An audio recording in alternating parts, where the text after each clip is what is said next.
2022년 9월 19일 하나님께서 우리에게 주시는 말씀은 사무엘하 2장 1절에서 11절의 말씀입니다. 오늘 본문은 다윗이 유다의 왕으로 세워지는 본문입니다. 오늘 본문을 보면 다윗은 참으로 하나님께 강력하게 붙어있기를 원하는 사람이었음을 알 수가 있습니다. 1절 보세요. 이런 일이 일어난 뒤에 다윗이 주님께 제가 유다에 있는 성읍으로 올라가도 됩니까? 하고 여쭈었다. 주님께서 그에게 올라가라고 하셨다. 다윗이 다시 여쭈었다. 어느 성읍으로 올라가야 합니까? 주님께서 헤브론으로 올라가라고 알려주셨다.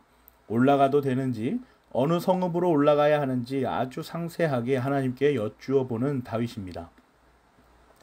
이러한 모습은 몇 번의 교제로 이루어진 것이 아닙니다. 수차례 늘 언제나 긴 역사 속에서 자신의 삶 가운데서 하나님의 인도하심이 어디에 있는가를 매 순간 여쭈어 보았던 삶이었던 것이죠.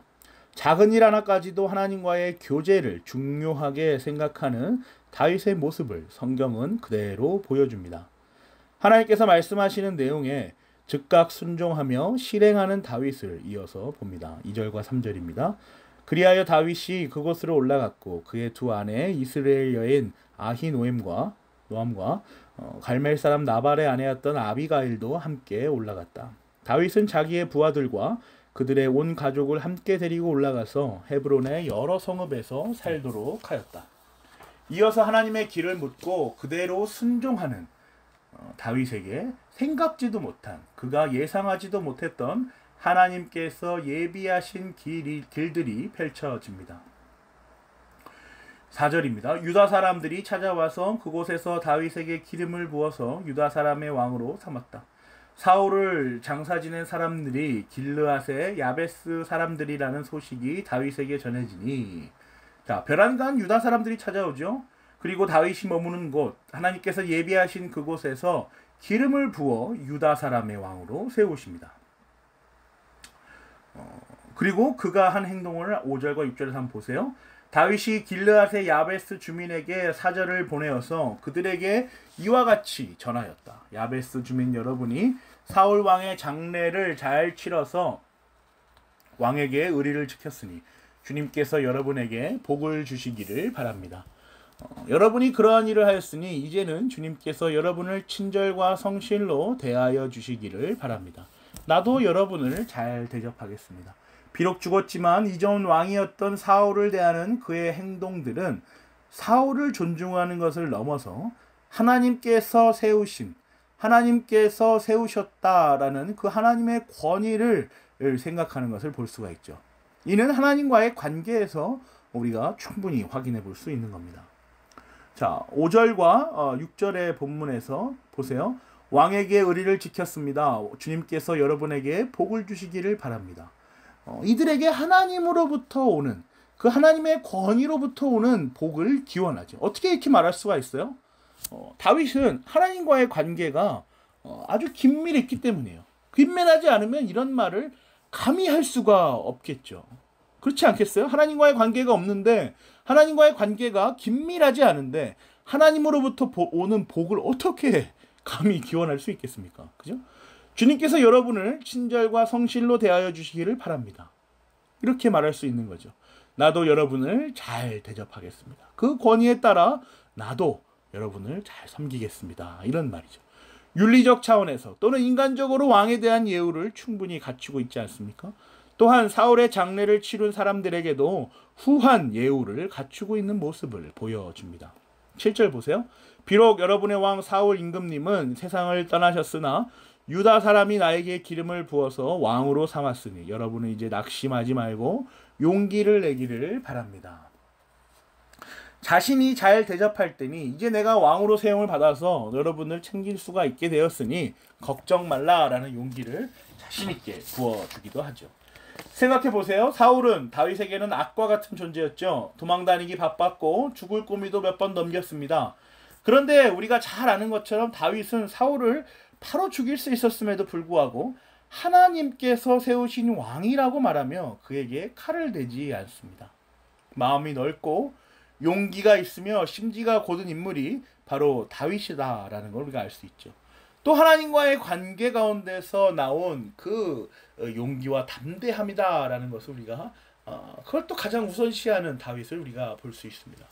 하나님께서 택하신 자의 모습을 여전히 여과 없이 성경을 통해 우리에게 오늘날에게도 보여주십니다. 한편 성경은 이스라엘도 비추어 기록하고 있죠.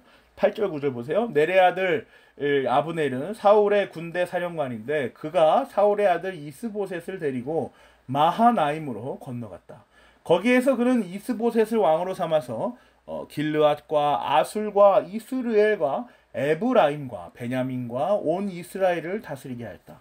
사울의 계보가 아브넬에 의해 이스라엘에서 이어집니다. 사울의 아들 이스보셋이 이스라엘을 다스리게 합니다. 10절 11절이에요. 사울의 아들 이스보셋은 이스라엘의 왕이 될 때에 40살이었다. 그는 2해 동안 다스렸다. 유다 족속은 다윗을 따랐는데 다윗이 유다 족속의 왕으로 헤브론에서 다스린 기간은 7해 6달이다. 성경은 유다와 이스라엘의 왕의 역사의 시작을 이렇게 보여주고 있죠. 사무엘하 5장 4절 5절을 보십니다. 다윗은 30살의 왕이 되어서 40년 동안 다스렸다.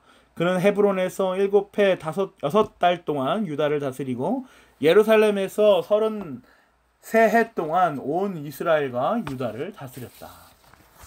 사랑하는 고향제일교회 성도 여러분, 오늘 이 본문은 오늘날 우리에게 어떠한 교훈을 전달하여 줍니까? 오늘 본문은 이제 막 다윗의 시대가 열리고 있음을 보여주는 본문입니다.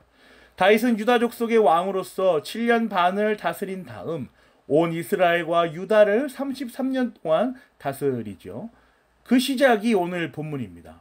이 역사적 사실에 대한 시작을 성경은 다윗이 하나님께 몇 번씩 여쭈어 보는 것으로 기록하고 있습니다. 그리고 그 말씀에 즉각 순종하는 다윗을 기록하고 있죠. 하나님과 교제를 끊임없이 하고 있는 다윗의 모습을 오늘 본문을 통해 확인할 수 있습니다. 무엇보다 하나님께서 택하신 자의 모습을 보여주고 있습니다. 다윗의 역사는 하나님께서 택하신 자가 무조건 세상적 의미로 출세하고 성공한다는 것을 보여주는 것이 목적이 아닙니다. 다윗도 숱한 고난의 세월을 보내지 않았습니까? 그러나 그럼에도 불구하고 하나님을 쫓으며 끊임없이 교제하는 모습을 우리는 성경으로부터 볼 수 있습니다. 이는 다윗이 훌륭해서가 아닙니다. 하나님께서 다윗을 그렇게 하도록 지켜주시는 것이죠. 무엇보다 우리는 이 사실을 잘 알아야 합니다. 하나님께서는 택하신 자들을 돌보아 주십니다. 그러나 고난과 역경도 허락하시죠. 광야와 같은 곳에서 홀로 있게도 하십니다. 하나님의 섭리 가운데 흘러가도록 그렇게 인도하시죠. 다윗은 30세의 왕이 되어서 이제 온 이스라엘과 유다를 다스리는 권력을 손에 넣게 되었습니다. 앞으로 이어지는 이스라엘의 역사 가운데 하나님께서는 다윗을 사용하셔서 어떻게 자신이 이 택하신 백성들을 인도하시는지를 보이실 것입니다. 다윗에게 보이시고 택함받은 자들에게 보이실 것이죠. 또 유기된 자들에게도 이것이 택함받은 자들의 삶이다 라는 것을 보이실 것입니다. 하나님께서는 영원전 있었던 그 작정을 애정 가운데 보여주실 것입니다. 오늘날 우리에게도 마찬가지입니다. 우리 역시 택하신 자들 가운데 있는 성도입니다. 우리의 삶 가운데 하나님의 일하심이 목도되고 보여지는 거룩한 주의 백성이 되기를 기도합니다. 아멘.